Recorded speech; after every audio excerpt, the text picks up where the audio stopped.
Oke, sekarang hari Senin, artinya kita kembali lagi di podcast Ngobrol Apa. Ngobrol apa aja? Ngobrol seru seputar apa aja? Seputar apa aja? Gak apa-apa, Keke masih pertama di ini ya, iya, ngobrol ya. seru. Ngobrol apa? Ngobrol seru tentang seputar apa aja? Oke. Jadi kali ini tamu kita adalah Keke namanya. Panggilannya Keke. Boleh memperkenalkan diri dulu, Keke? Halo semuanya, kenalin saya Fitrinda Wike. Tapi pasti semuanya tahunya Keke, panggilan akrabnya Keke. Oke. Singkat aja ya, Keke ini dulu pernah ini ya, jadi duta ya, duta pariwisata untuk Kota Batu sama Jawa Timur kalau nggak salah. Iya, bener Kota Batu sama Jawa Timur. Ya, jadi Keke ini punya pengalaman yang banyak banget di masa kemarin lah. Beberapa tahun yang lalu. 2 tahun yang lalu mungkin ya, Kak? 2 tahun yang lalu yang kota, 1 tahun yang lalu yang Jawa Timur. Oh, sekarang 2021 ya? Iya, 2021 benar. Iya, benar. Udah 2021. Ya, jadi Keke ini kalau kalian mau lihat profil lengkapnya, pingin tahu ceritanya, story-nya, aku sebenarnya sudah pernah bikin video sama dia itu 2 tahun lalu. Kalian bisa langsung cek di YouTube-nya di Seples Media. Cari aja, atau nanti aku akan cantumkan link-nya di YouTube di Seples Media. Oke, jadi kali ini aku juga ingetin buat kalian, kalau join jangan lupa untuk berespon melalui chatbox. Ya, jadi kita bisa nih join lewat chatbox yang ada di aplikasi ataupun ada di website kita di ytwr.org. Buat yang belum download aplikasi kita, silakan di-download. Aplikasi kita namanya Askara Radio Streaming, dan kalian bisa akses atau kalian bisa dengerin, kalian bisa akses streamingnya lewat ytwr.org. Nah, di situ nanti ada chatboxnya, kita bisa saling berinteraksi gitulah, interaksi secara langsung. Dan podcast ini akan ku siarkan secara virtual juga di Seples Media gitu. Besok jam 6 sore, hari Selasa jam 6 sore. Oke, kita langsung aja Keke. Nah, Keke ini teman-teman, dia adalah seorang pengajar. Ya. Baru berapa lama kalau boleh tahu? Kalau ngajar di sekolahnya itu baru banget tahun ini semester kedua kalau nggak salah. Oh, ini semester kedua. Oke. Ini ya semester kedua, ini baru masuk bulan Januari ini. Tapi kalau misalnya ngajar-ngajar kan saya juga kayak buka les sih, maksudnya kayak ngajar-ngajar les private kayak gitu-gitu tuh udah lama, dari kuliah itu udah les. Sudah mulai ya? Ngajar apa ini Kak, by the way? Kalau ngajarnya kalau sekarang bahasa Inggris. Kalau misalnya yang di sekolah spesifiknya lebih ke English conversation gitu sih. Oke. Ini ngajar tingkatan apa nih kalau boleh tahu? Di SMA. Oke, SMA. Jadi gapnya nggak terlalu jauh ya. Ini Keke by the way masih muda loh. Bedanya kurang lebih 6-5 tahun lah masih. 6 atau 5 tahun. Masih deket ya sama murid-muridnya. Secara usia nggak jauh-jauh amat ya. By the way, Keke ini kalau kalian ingat, beberapa waktu lalu kita juga podcast sama Priska. Nah, dia itu teman seangkatannya Priska. Benar banget. Jadi memang Keke ini masih muda banget. Teman sekolahnya Priska dulu waktu masih SD. TK SD, ya. TK SD ya? SMP juga nggak? SMP nggak. Oh, SMP nggak, Oke, itulah sedikit tentang Keke. Nah, ngomong-ngomong soal ngajar nih, Kak. Kamu kan ngajar di sekolah, terus kalau di gereja gimana? Kamu ini juga nggak? Kalau di gereja, iya. Ngajar juga nggak? Bukan ngajar sih, lebih ke ini sama teman-teman youth-nya. Kebetulan kan ada kepengurusannya nih, kalau di gereja. Nah, itu saya pegang teman-teman youth. Namanya youth ministry, iya. Oke, youth ministry. Gimana nih pengalamanmu? Kalau pengalaman banyak ya pasti ya. Apalagi kalau misalnya boleh dibilang kan yang satu angkatan tuh kayaknya cuma 1-2 orang. Jadi kebanyakan teman-teman SMA, teman-teman SMP gitu. Mungkin di bawah juga 2-3 tahun di bawah. Nah, itu pengalamannya ini sih lebih ke gimana bisa connect ngobrolnya, gimana bisa nyambung ngobrolnya gitu kan, karena biasanya apa yang diomongin anak kuliah pasti beda sama yang diomongin anak SMA walaupun pasti orang bilang masih sama-sama muda gitu kan, cuma apa yang kita obrolin terus gaya hidup itu pasti udah beda gitu dari teman-teman yang biasanya ketemu teman-teman sekolah sama misalnya saya yang biasanya ketemu teman-teman duta, teman-teman kuliah, terus teman-teman kayak misalnya orang-orang dinas, orang-orang yang pejabat-pejabat gitu, pasti apa yang diobrolin beda gitu. Jadi harus tahu bisa memposisikan diri sih, lebih ke bisa memposisikan diri gitu. Memposisikan diri di mana ini ya lawan bicara kita. Betul, ya. Oke, nah ini kayaknya aku menarik banget untuk profesimu sebagai pengajar di SMA nih. Iya. Karena gap usianya sedikit itu kan rasanya kayak temen sendiri nggak sih? Bener. Karena jujur aku punya temen nongkrong nih ya. Pengalaman aja, aku temen nongkrong akrab banget. Dia kalau manggil nama langsung. Terus rupanya setelah kenal lebih dalam, itu umurnya sama kayak adikku. Dan temennya adikku rupanya gitu. Jadi kayaknya gap usia itu deket, itu akan gimana ya, jadinya kayak temen, ya nggak sih? Bener nggak sih? Iya bener, muridnya jadi kayak temen. Kemarin emang ada salah satu yang harusnya jadi murid, ternyata temen di gereja gitu, jadi dia temen. Oh, dia murid di SMA?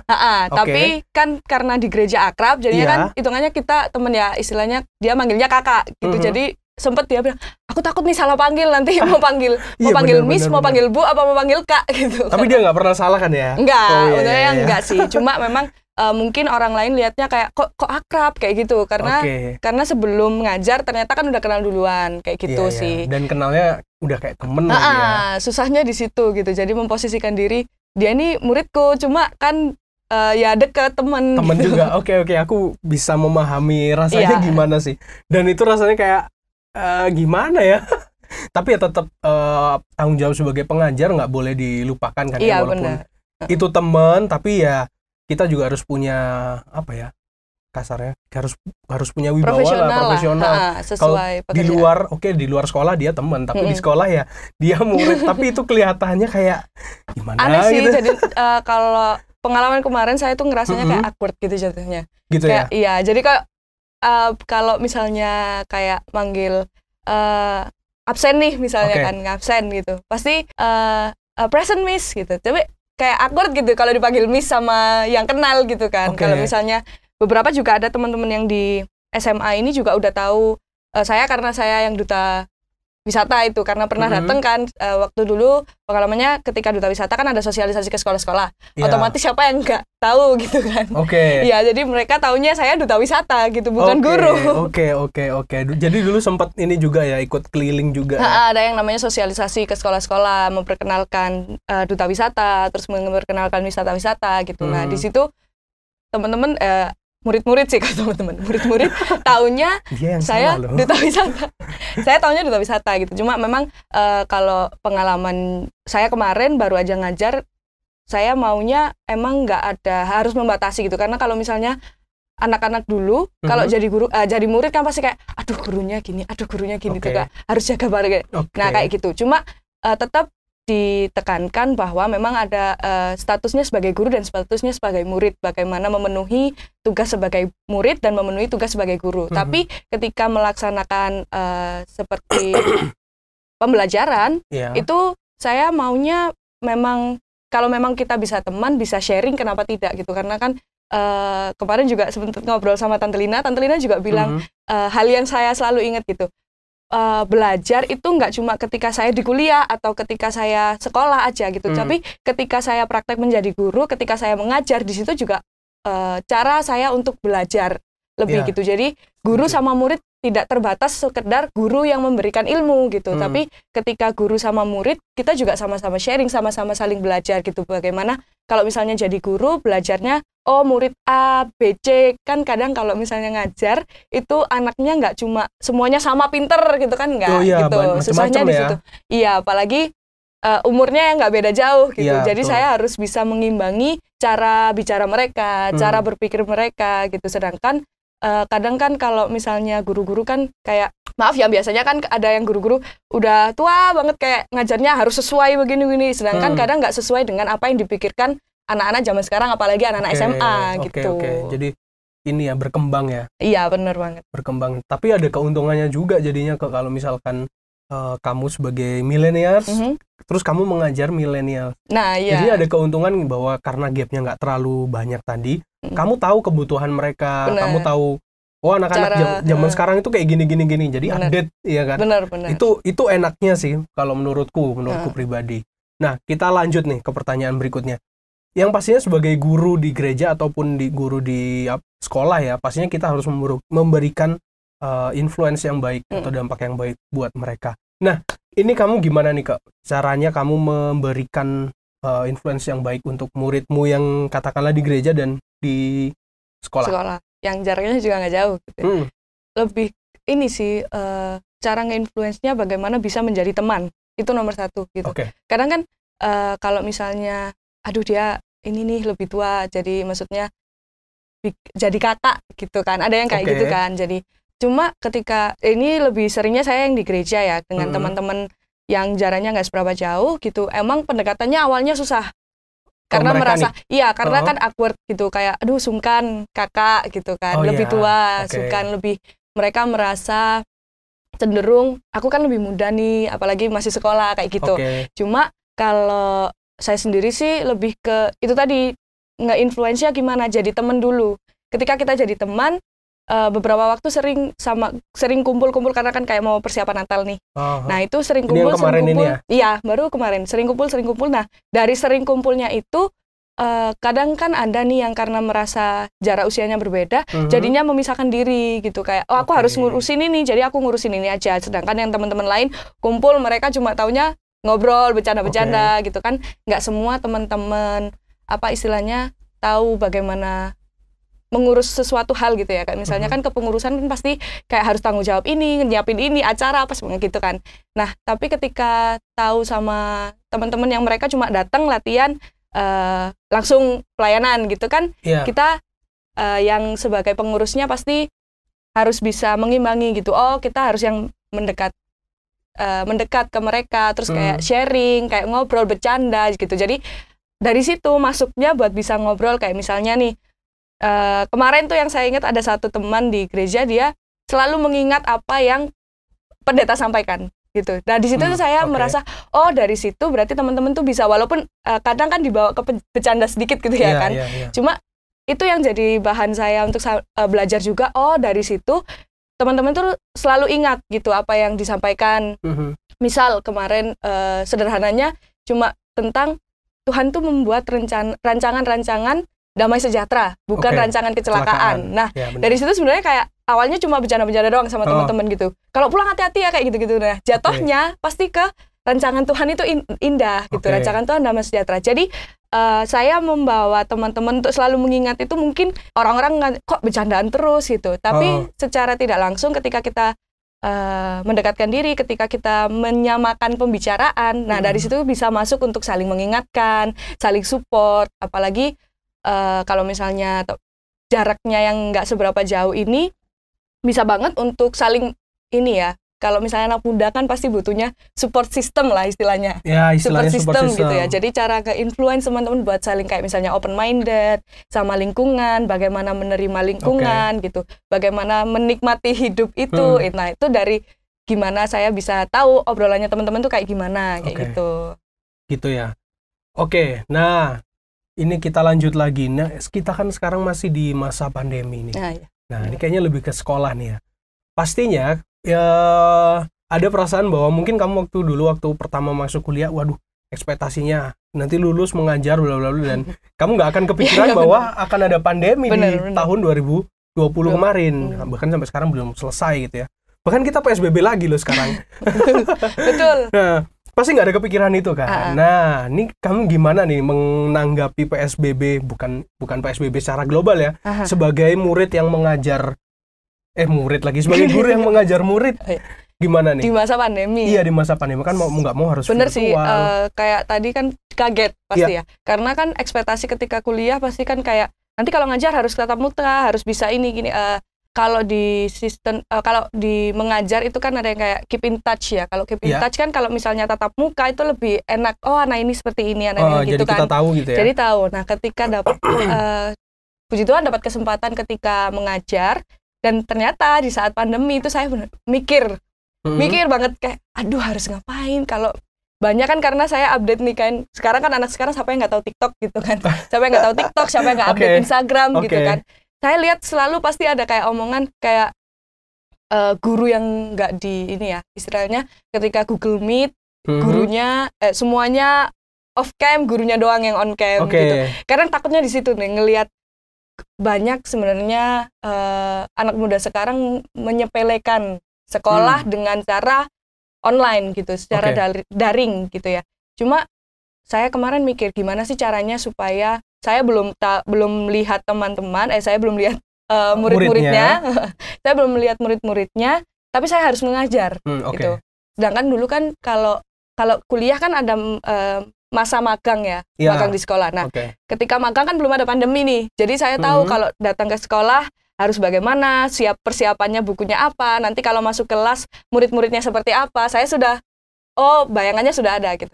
Ketika pandemi, bagaimana sih caranya biar keep in touch sama mereka yang saya belum pernah ketemu secara langsung, cuma mungkin 1-2 orang, dan saya harus tetap mengajar dan mereka harus bisa belajar sesuatu. Ya, dapat sesuatu dari pelajarannya. Iya, harus dapat sesuatu dari pelajarannya, materinya. Jadi, pertemuan pertama memang saya pakai Google Meet gitu. Pakai Google Meet. Akhirnya sampai saya membuka peluang buat teman-teman, jadi saya tidak membatasi dengan jadwal pelajaran. Jadwal pelajaran. Kan biasanya ada jadwal pelajarannya cuma 1 jam. Saya dapatnya yang 1 jam nih. Jadwal pelajaran 1 jam kan untuk mengajar materi yang banyak hanya dalam waktu 1 jam itu kan kurang gitu. Kurang. Nah, jadi saya memanfaatkan waktu misalnya di luar jam pelajaran, misalnya murid-murid mau konsultasi atau mau ngobrol. Nah, di situ saya buka, saya terima aja gitu. Jadi kadang ada yang WA udah lebih dari jam, harusnya kan jam selesai sekolah daring itu jam 1. Nah, misalnya ada yang WA jam 2, jam 3, gimana pun saya harus standby gitu, harus dia butuhnya seperti ini. Ya, iya, di situ sih. Jadi makanya kayak memahami sudut pandang guru sama sudut pandang murid gitu. Kayak saya jadi murid kan pasti, aduh males banget sih online gitu. Aduh harus harus 1 hari harus ngeliatin laptop, ngeliatin HP mulu gitu. Cuma jadi kita harus ubah sudut pandang juga ya. Iya, harus sebagai murid harus ada 2 sisi juga gitu. Gimana kita saya memposisikan diri sebagai murid, dulu males banget masuk sekolah gitu. Iya, benar. Apalagi kalau dapat tugasnya harus ngirim online gitu kan. Tapi sekarang ketika saya jadi guru, jadi saya harus tahu bagaimana apa yang dibutuhkan murid dan bagaimana mereka bisa bagaimana itu mensupport mereka gitu. Jadi misalnya kalau saya harus kerjakan ini dalam waktu 1 jam, itu kan pasti, apalagi tugasnya itu nggak cuma bahasa Inggris, pasti ada matematika, ada misalnya fisika gitu. Jadi harus bisa tahu 2 sisi, apa yang dibutuhkan guru, apa yang dibutuhkan murid gitu. Oke, sekarang kita ke ytwr.org atau ke chatbox atau ke aplikasi. Di sini sudah ada 2 yang join. Baru ku refresh ada 2. Ada Rio dan Rika Karangploso nih. Sukses selalu buat Kak Bias dan Kak Keke, God bless you. Thank you Rika. Terus ada Rio. Gimana Kak Keke ngadepin murid yang bandel? Nah, ini pengalamannya Keke gimana nih? Murid yang bandel? Pernah sih. Waktu magang ya ngomongnya ya. Karena kan yang ini kan kalau daring nggak tahu nih nakal apa enggak. Iya, benar. Soalnya kan gimana online nih? Paling dia nggak absen biasanya gitu kan kalau online. Kalau nakal, saya itu sih karena saya memposisikan guru saya sebagai guru dan teman. Nah, di situ kadang memang ada yang menyepelekan. Apa Mbak Iki loh gitu kan ya. Biasanya gitu.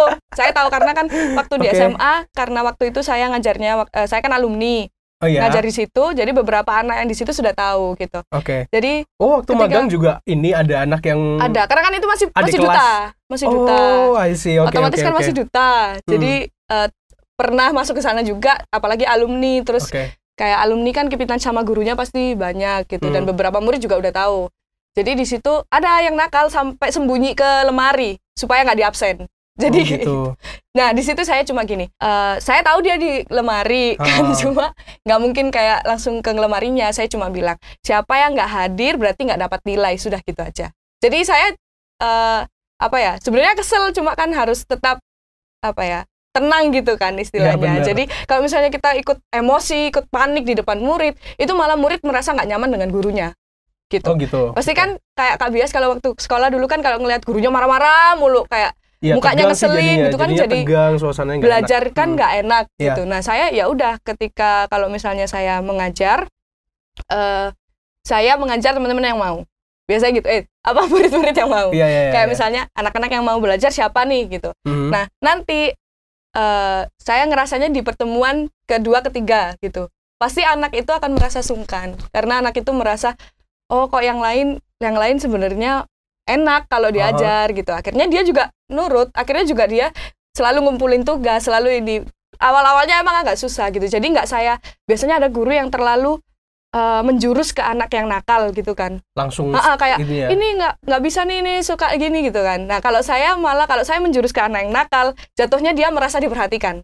Anak seperti itu tuh kan merasa, oh aku diperhatikan nih, aku mau nakal lagi. Oh dia kayak gitu. Cari perhatian sengaja gitu ya? Aku mau nakal lagi. Jadi tetap saya perhatikan, cuma tidak secara langsung gitu. Kayak misalnya kalau ketemu waktu istirahat nih, saya tanya, kenapa kok tadi kayak gitu di kelas gitu. Kalau nggak gitu, tugasnya udah selesai belum gitu. Nah, dia merasa diperhatikan tapi tidak di kelas. Gitu. Jadi kalau misalnya saya di kelas memperhatikan anak yang nakal aja, kasihan yang teman-teman, kasihan murid-murid yang merasa dia udah tenang, udah siap belajar kayak gitu. Jadi mungkin ada yang guru-guru muda atau misalnya ada guru-guru yang udah lebih senior dari saya, mungkin kurang tahu sih ya. Cuma kalau saya sendiri kayak gitu merasa karena umur yang nggak beda jauh, dan saya juga tahu kayak jadi murid nakal seperti apa, maksudnya teman-teman punya lingkungan yang teman-temannya nakal gimana, itu kan ketika saya menjadi murid saya menganggap itu hal biasa gitu, tapi ketika saya menjadi guru ternyata itu sangat ngefek gitu ya untuk pembelajaran di kelas gitu, kegiatan mengajar dan belajar di kelas gitu. Jadi ketika saya menjadi guru melihat, kan saya nggak ngajar cuma 1-2 orang gitu. Iya benar. Di kelas kan ada 20 lebih gitu. Kalau misalnya saya cuma fokus sama satu yang nakal, kasihan yang lainnya. Itu aja sih. Jadi kalau misalnya ada anak yang nakal, nggak apa-apa diperhatikan atau ditegur atau dikasih tahu gitu. Cuma tetap kita harus sama-sama istilahnya mengajarnya seimbang gitu. Jadi nggak cuma fokus sama yang nakal, kita bingung aja sama yang nakal gimana biar jadi pinter, biar jadi nggak nakal gitu. Sedangkan kita lupa ada anak-anak yang memang dia baik, dia nurut ya gitu. Jadi harus diperhatikan semua ya sesuai porsinya. Jadi memposisikan diri itu tadi penting sih. Bisa tahu mana yang nakal, mana yang enggak. Thank you buat Rio yang sudah join dan Rika yang sudah join di Karangploso. Dan nggak kerasa kita udah selesai sesi 1 rupanya. Luar biasa. Jadi kita akan kembali lagi di sesi 2 setelah lagu yang berikut ini.